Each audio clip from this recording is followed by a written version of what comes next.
오늘 본문 말씀 마태복음 11장 1절에서 11절의 말씀은 예수님의 질문과 제자들의 대답의 형식으로 이루어져 있습니다.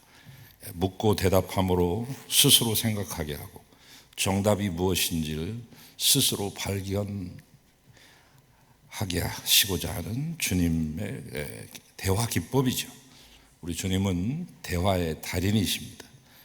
그런데 비단 예수님뿐만 아니라 그 이전에 있었던 선배들도 다 그 성인이라고 일컫는 위대한 학자들도 이러한 대화 기법의 그런 교육을 도입했던 것을 우리가 역사를 통해서 볼 수 있습니다. 예수님 오시기 딱 거의 한 500년 전에 이 땅에 4대 성인이라고 하는 분들이 거의 다 태어나셨어요. 소크라테스, 공자, 또 그다마 시탈다, 석가라고도 불립니다만은 소크라테스도 제자들을 항상 몰고 다녔습니다. 그가 가는 곳에는 많은 무리의 제자들이 있었습니다.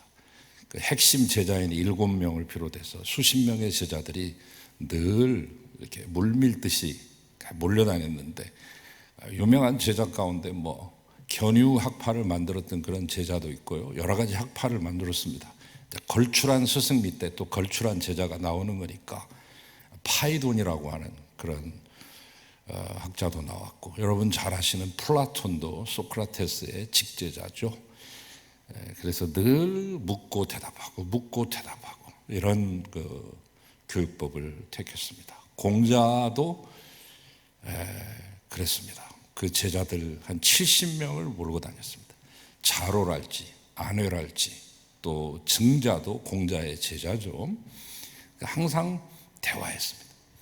근데 우리가 잘 알고 있는 논어라고 하는 말, 자왈, 공자께서 말씀하시기를 이렇게 하니까 전부 공자의 어록인 줄 아는데 아닙니다. 논어는 공자가 하신 말씀이 한 절반 정도 있고 제자들의 말도 거기 있습니다. 왜냐하면 대화니까. 대화, 논의하고 토론한 거 이런 것들을 다 집대성해 놓은 게 논어라고 하는 책이 된 것이죠. 이런 전통은 예로부터 히브리 유대인들에게도 그 전통이 쭉 있었습니다. 유대인의 독특한 교육법은 세계적으로 유명하죠. 유대인을 유대인 되게 한 것은 그들만의 독특한 교육법이 있었기 때문이다.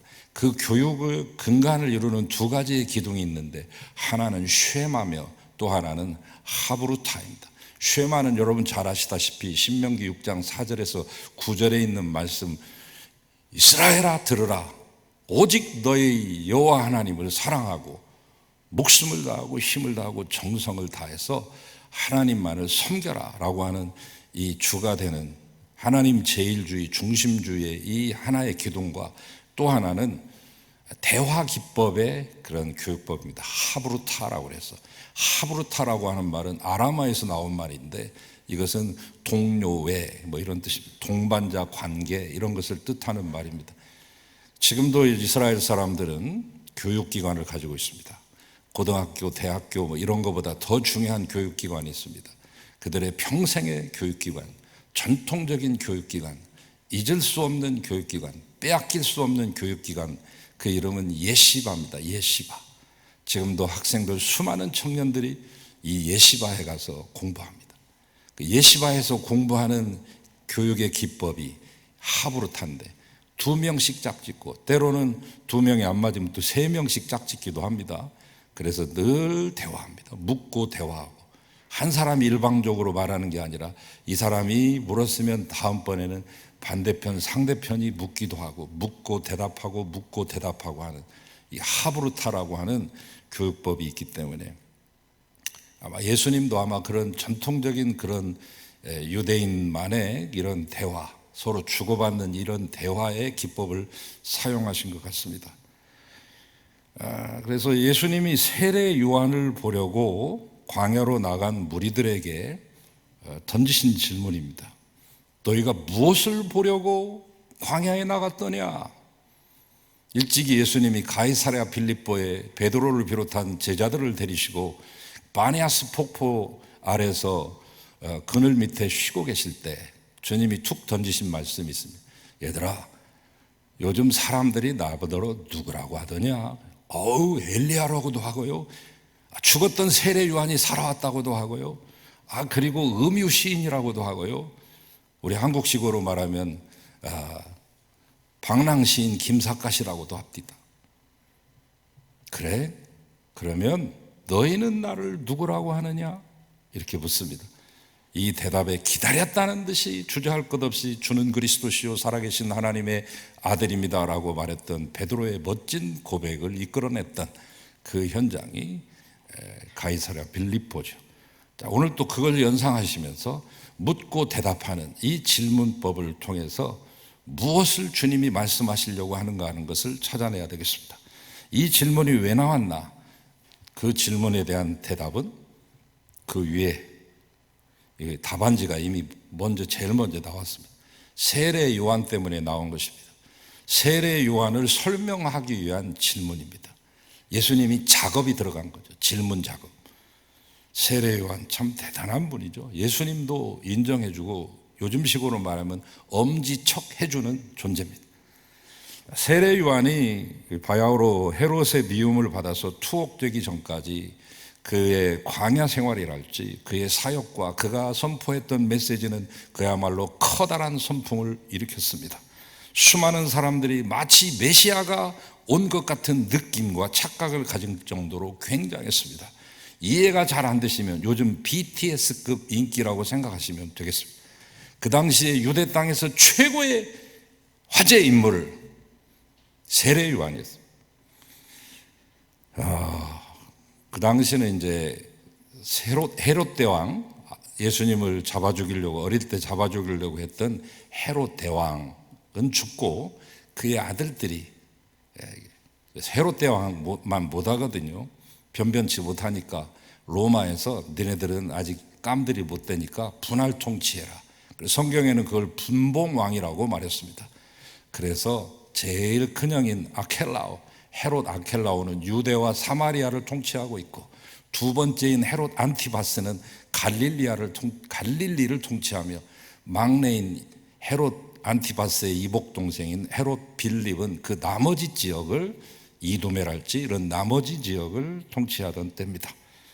그런데 이 둘째인 헤롯 안티파스는 매우 방탕한 기질을 가진 사악한 통치자였습니다. 그는 그의 사촌 여동생이자 자기의 이복 동생인 빌립의 아내인 헤로디아를 가로챈으로 율법을 철저히 우롱합니다. 그의 신하들은 왕의 이러한 파렴치한 행동에 대해 심히 분개했으나 어찌 해볼 도리가 없었습니다. 말 한마디 못하고 끙끙 앓고 있었습니다마는 이 로마의 정치적인 압제와 유대교의 타락과 정치 세력의 이 타락으로 말미암아 이 흑암이 바야흐로 유대의 전역을 다 뒤덮고 있을 그때 헤롯만이 거침없이 이 세례 요한만이 헤롯에게 직언을 하는 것입니다. 동생의 아내를 취하는 것은 옳지 않다. 이 말을 듣고 제일 크게 분개하신 것은 헤롯 안티바스가 아니라 그의 아내 헤로디아였고, 헤롯은 바른 말을 하는 세례 요한을 마누라가 옆구리를 하도 찔르니까 어쩔 수 없이 옥에 가두고 맙니다.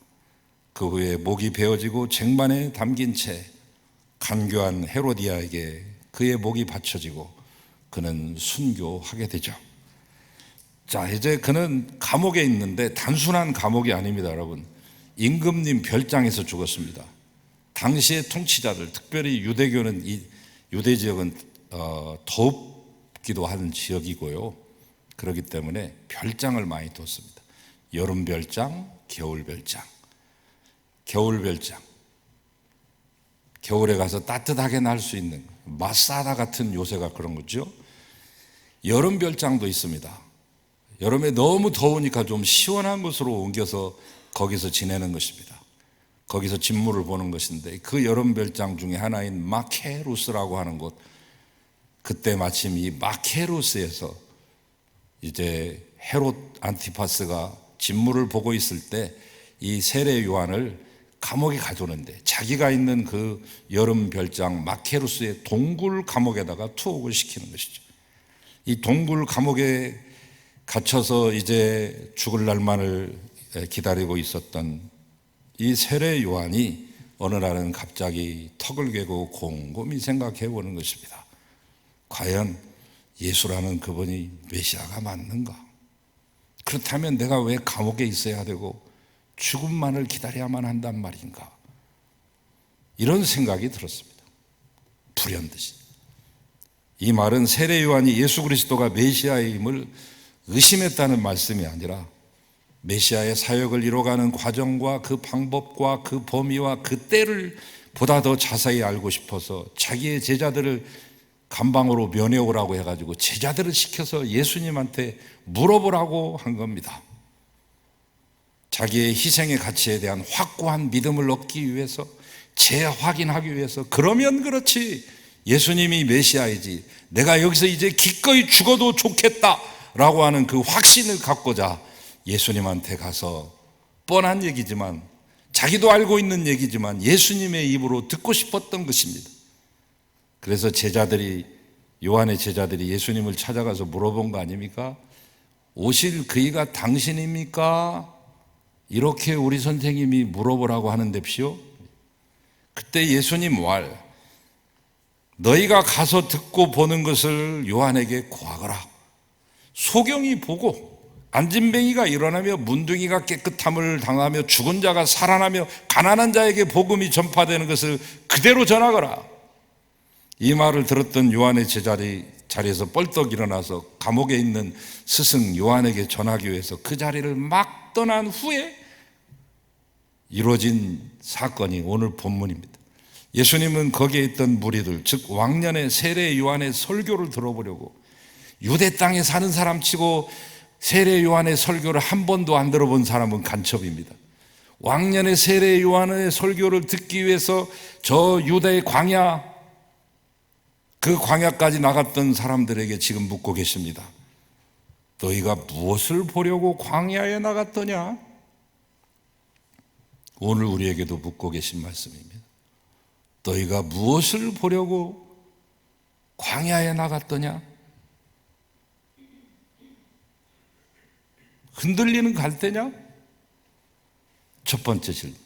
이 질문은 세례 요한이 어떤 사람임을 표현하는 예수님의 다분히 의도된 질문입니다. 작업이 들어간 질문입니다.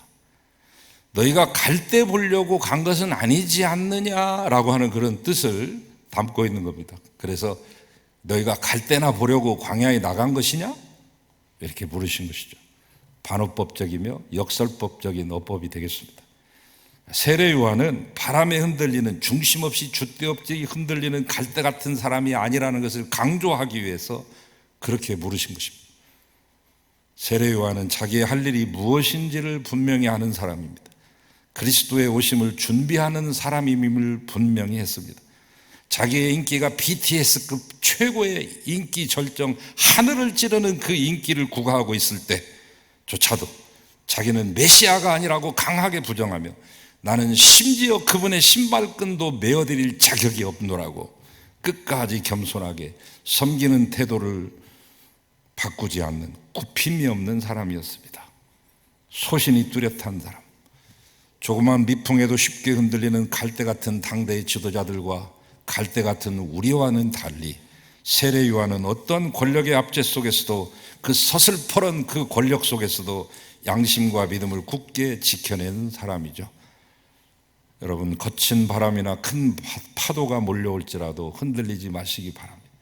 그런 파도와 바람에도 굴하지 않는 굳건한 믿음 가지시기를 축원합니다. 이따가 마지막 찬양 부르실 때 그 찬송 좀 힘껏 한번 불러보겠습니다. 이제는 좀 유행이 지나간 노래가 되었습니다만, 그러나 여전히 부를 때마다 은혜가 되고 영감이 샘솟는 그런 찬양, 저 호주에서 날아온 찬양을 불러보겠습니다. 제목은 스틸이라고 하는 것입니다. 잠잠한. 우리 말로는 주품회라고 하는 제목으로 번역됐습니다만 힐송입니다. 힐송. 높은 언덕 위에 있는 아버지 교회하고 아들 교회가 같이 근방에 있는데, 아버지 교회에서 시작해서 아들 교회에서 완성한 노래가 힐송이 되겠습니다. 거친 파도 나를 향해 와도 주와 함께 날아오리리. 폭풍 가운데 나의 영혼 잠잠하게 주를 보리라. 이 찬양, 마지막 찬양 결단하실 때 힘차게 부르시고 나가시기 바랍니다. 두 번째 질문은 뭐냐면, 첫째는 너희가 갈대 보려고 광야에 간 거야? 이렇게 물었고, 두 번째는 너 부드러운 옷 입은 사람 보려고 갔냐? 부드러운 옷이라는 것은 말리코스, 헬라어 원어의 말리코스, 사치스러운 옷, 화려한 옷, 방탕한 옷을 말할 때 말리코스를 씁니다. 그 당시 부자로서 최고 좋은 옷을 입은 사람은 자색 옷 입은 사람, 퍼플. 인류가 이 퍼플의 색깔을 내기 위해서 투자했던 수많은 노력을 여러분 아십니까? 수요 성서연구 때 제가 이것을 3시간 여러분에게 말씀드렸습니다. 뿔고동에서, 조그마한 요만한 뿔고동에서 그거 짜봐야, 달팽이보다 조금 큰 건데 그거 짜봐야 얼마나 염료가 나오겠어요. 그거 수십만 마리 그거 죽여서 짜야 한 옷 한 벌 정도 입을 수 있으니까, 요즘으로 말하면 수백에서 수천을 호가하는 고가품의 옷이 되겠습니다. 명품 옷입니다. 부자들은 그런 옷 입었습니다. 부자와 나사로의 비유에 나오는 그 부자가 그 옷을 입었습니다. 그것이 진리면 고운 베옷을 입었습니다. 린넨, 아마로 된 거, 당대 최고의 부드러운 옷입니다. 그러나 세례 요한은 그런 옷도 못 걸치고 낙타 가죽 털옷을 뒤집어 쓰고 허리에 가죽띠를 띠고 메뚜기와 야생꿀을 손으로 긁어가면서 먹고 광야에 거했습니다. 최소한의 절제된 금욕생활이라고나 할까? 고운 옷과는 상관이 없는 사람입니다. 고운 자태와 그 용모와는 도저히 동떨어진 사람입니다. 예수님도 마찬가지입니다. 그의 얼굴에 고운 모양도 없고 흠모할 만한 것도 없다고 말했습니다. 목수하는 사람이 무슨 제대로 된 옷을 입고 사셨겠습니까? 빛과 번쩍한 정장을 차려입고 살아보셨겠습니까? 단 한 번도 그런 차림으로 살지 못했던 우리 주님처럼, 우리 주님도 그런데 광야에서 혼자 사는 자연인처럼 살아가는, 아니 원시인에 가깝게 살아가는 이 세례 요한에게서 무슨 흠모할 만한 것이 있었겠습니까? 대중들의 인기를 얻을 만한, 관심과 주목을 끌 만한 그 어떤 특이한 요소도 없었고 부와 사치와는 거리가 먼저 했습니다.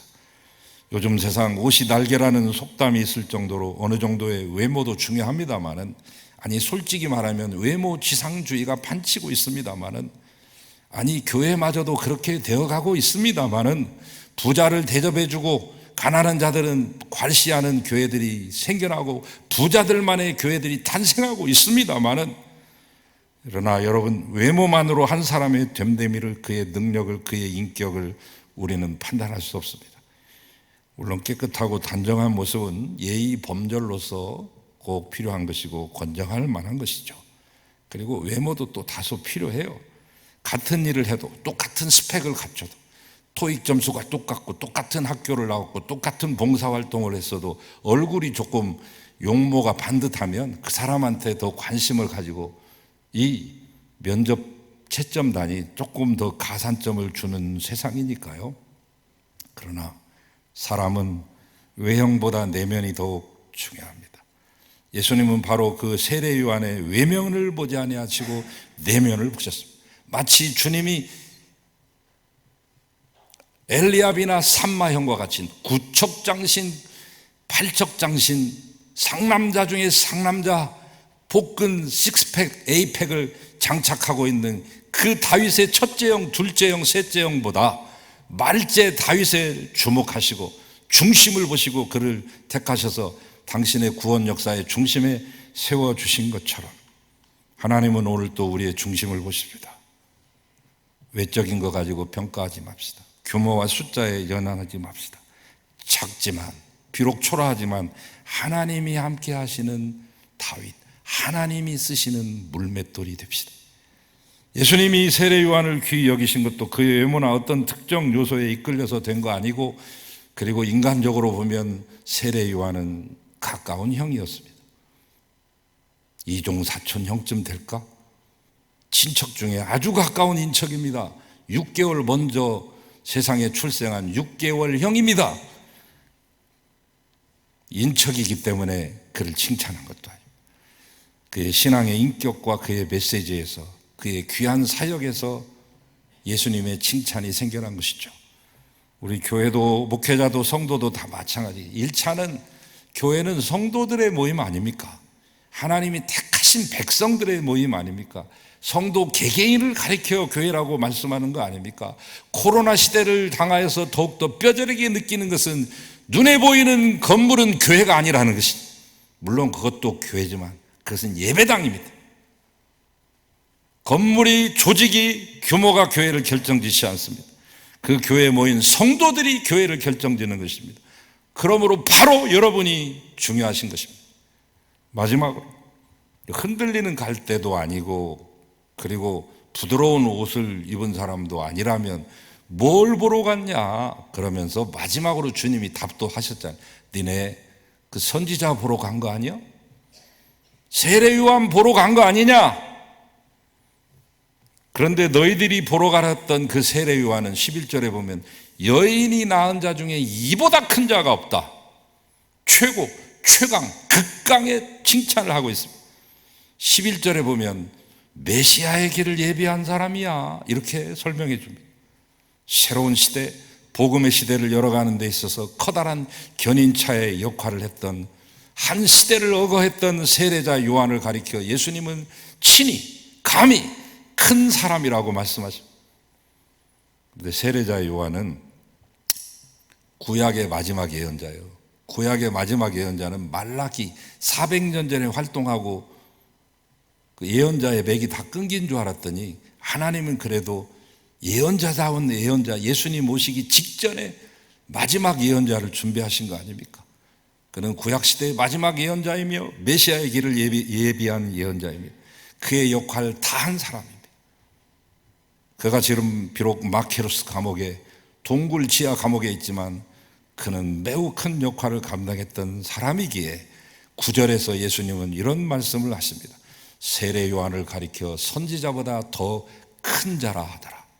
누가복음 16장 16절에 보면 율법과 선지자는 세례 요한 때까지요, 그 후로부터는 하나님 나라의 복음이 전파되리라.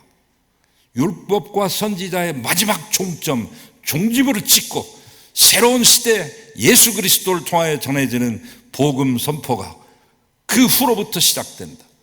우리가 AD와 BC로 나누듯이, 요즘 제 친구들끼리 모이면 손주 자랑하느라고 5만 원씩 내놓으라고 해도 내놓지도 않고 계속해서 사진을 보내고 너도 한번 나와봐 얼마나 좋은지. 그러면서 어떤 목사님은 남자의 생애는 손주를 보기 이전과 손주를 본 이후로 나눈다. AD, BC 뭐 이런 식으로 나누는데, 여러분 세례 요한이 바로 그런 획을 가른 사람 아닙니까? 율법과 선지자의 종지부를 찍고 마지막 종착역이 되어주며 그때부터 이제 하나님의 복음 전파가 이제 고속도로를 향해서 질주하는 종착역이면서 동시에 그 시작점, 시발점이 되지 않습니까? 예수님은 바로 이런 것 때문에 세례 요한이야말로 구약의 여러 선지자 중에 가장 큰 선지자다, 엄지척 해주셨어요. 이렇게 어떻게 해서 세례 요한이 더 위대하다고 인정받았냐면, 사실 앞선 기라성 같은 수많은 대선배 선지자들이 계시잖아요. 임마누엘 예언, 아들을 낳으리니 그 이름을 예수라 하라, 뭐 이런 거 임마누엘이라 하라 직접 대놓고 예수님 오시기 700년 전에 말씀했던 대선배 선지자 이사야도 있고 스가랴도 있고 말라키 선지자도 있지만, 그러나 예수님이 엄지척 해주는 이유는 뭐냐면 그 앞선 선배 선지자들은 예수님을 오실 거라는 예언만 했어요. 그러나 세례 요한은 메시아에 대해서 예언을 했을 뿐만 아니라 그분의 길을 직접 갈고 닦아서 예비하고 레드카펫까지 쫙 깔아서 주십니다. 온 인류의 구원자로 오신 예수님을 영접한 자이며 그 예수님을 요단강에서 세례를 준 사람이고 그 메시아를 직접 입을 열어서 목숨 걸고 증거한 사람입니다. 그렇기 때문에 예수님은 말씀했습니다. 여자가 낳은 자 중에 세례 요한보다 더 큰 자가 없다. 그렇다면 왜 이렇게 예수님을 직접 말하고 직접 증거하는 일이 위대할까요? 그것을 묻고 우리의 얘기로 하고 마치겠습니다. 예수님은 모든 것의 모든 것이기 때문입니다. 그분은 모든 문제 해결사이기 때문입니다. 그분이 길이요 진리요 생명이기 때문입니다. 예수님의 사랑, 그분의 용서, 그분의 가르침이 개인과 가정과 나라의 모든 문제 해결책이기 때문에 바로 그 예수의 길을 예비한 세례 요한이 귀했던 것입니다. 그러면 여러분에게 다시 묻겠습니다. 하나님의 일이 무엇입니까? 주여, 제가 주의 일을 하게 해주세요. 하나님이 일하게 해주세요. 저의 일이 아니라 하나님의 일 되게 해주세요. 기도도 하고 그렇게 해보시려고 하는데 하나님의 일이 뭐던가요? 신학대학 가서 저처럼 목사가 되는 것만이 하나님의 일입니까? 아프리카나 저 동남아시아나 저 브라질 아마존 밀림에 선교사로 파송돼서 사역하는 것이 하나님의 일입니까? 그러나 주님은 우리의 부담을 훨씬 덜어주셨습니다. 요한복음 6장 28절 29절 말씀에 하나님께서 보내주신 자를 믿는 것이 하나님의 일이다. 세상에서 가장 쉬운 일임과 동시에 가장 어려운 일이요, 가장 어려운 일임과 동시에 가장 쉬운 일이 예수님 믿는 것입니다. 예수와 동행하는 것, 예수처럼 사는 것, 예수 믿는 자답게 사는 것이 주의 일이라고 그분은 분명히 말씀하셨습니다. 그분의 입술로. 지금 여러분이 예배드리고 있는 이 자체가 지금 현재로서는 하나님의 일입니다. 뭔가를 받고 은혜를 받고 축복을 받는 것보다, 못 고칠 질병, 난치병, 불치병을 고침받는 것보다 더 중요한 것은 예배 드림입니다. 축복 받는 거다, 받음보다 예배 드림이 더 중요합니다. 받는 것이 먼저 아니라 드림이 먼저입니다. 받아야만 드릴 수 있는 것이 아니라 드리면 받게 되어 있습니다. 이것이 십자가의 원리요, 이것이 복음의 원리며 이것이 하나님 나라의 계산법입니다. 여러분이 각기 처한 일터에서 예수 믿는 기쁨으로 열심히 일하시고 하나님 앞에 부끄러움 없이 살아내시며 빛과 소금의 역할을 묵묵히 감당한다면 바로 여러분은 그때 그 자리에서 주님의 일을 감당하는 것입니다. 말씀의 결론 내리겠습니다.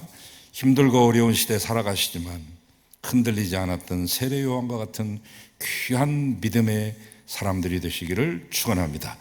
외형적인 것보다 내면적인 아름다운 능력으로 충만하시기를 바랍니다. 우리는 지금 2000년 전 세례 요한처럼 광야에 서 있습니다. 아니, 세례 요한보다 더 거친 광야에 서 있을지도 모릅니다. 인류가 일찍이 겪어보지 못했던 코로나, 하루에 수만 명씩 죽어가는 이 코로나, 나도 언제 걸려서 죽을지 모르는 이 코로나의 광야에 덩그마니 던져져 있는 존재로서 우리는 서 있습니다. 오직 주님의 오심과 임재하심만을 사모하며 오늘 또 그분의 나라를 확장시켜가는 귀한 축복의 삶의 주인공들이 되시기를 축원합니다. 주님의 영광만을 위해 사시다가 주님과 함께 승리의 깃발 나부키시며 승리의 개가를 함께 부를 수 있는 여러분 되시기를 주의 이름으로 축원합니다. 축원합니다. 주님 감사합니다. 이 시간 주님의 귀한 말씀을 들었습니다.